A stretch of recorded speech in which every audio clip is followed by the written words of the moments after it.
Well, greetings, YouTube model people. How is it going? All right, coming at you here with a final for the 1967 through 69 first gen Camaro group build, hosted by Vinny over at Pit Stop Scale Model Garage. And thank you, Vinny, for this for hosting this group build. I believe it is your first ever hosted group build, so that is super, super cool. And honestly, that's the main reason I joined in. If you look back here at the kit, I only had this one in my stash of a Camaro, interestingly enough. So because I kind of like Camaros, it's not my favorite car of all time, but I like the older year Camaros, kind of back in the 60s, 70s kind of thing. So yeah, it was fun to pull this guy out, 1/32 scale kit here from Monogram. Very neat. And I always liked the fact they had the completed models on the side of the box and on the front. Very cool. Wish they would do that with all the kits. But anyway, I digress. So it's actually May 28th, 2025. It's Wednesday. And Vinny, I will be sending you some pictures. I owe you like a midpoint build, couple pictures, which I do have. I just haven't sent them to you yet.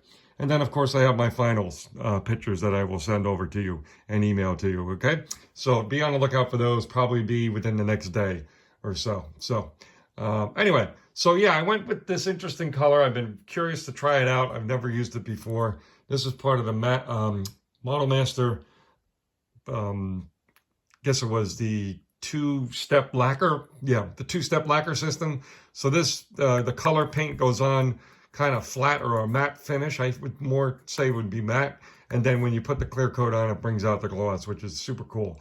And the color I used here was Fathom Green Metallic, 28120.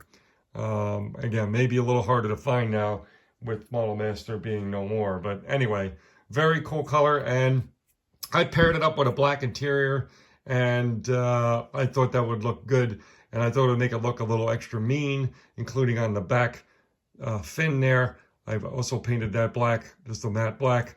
Yeah, and I do think it makes it look a little extra mean, being in that green and black. Probably a little hard to see, but we'll take a look at that. We have Arizona license plates on there, right, Vinny? Because you're from the great old state of Arizona. And yeah, it just has a good finish. Nothing crazy, not like a showroom finish. I didn't want to make it look crazy, shiny, and all that good stuff, which I probably couldn't do anyway. I'm not the best painter in the world, but, you know, but a car like this, you know, it wouldn't have been like super, super glossy. Maybe, you know, if somebody takes it modern day and restores one or whatever they do, yeah, they probably would be, but at a car show or something. But yeah, just an everyday driver kind of thing.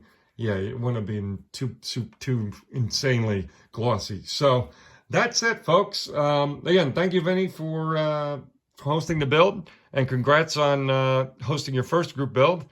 I remember when I did that, it was very cool. Believe it or not, at the time, there hadn't been too many people building them. And you know what? It's still not a lot of people building them. I hosted, actually, when I first hosted a group build, it was for motorcycles. Motorcycles and motorbikes was my first ever group build. I don't remember the year, but it was a good number of years ago now. But that's it, folks. Before I go on too big of a tangent, thanks again, and we'll talk in a bit. All right. Cheers.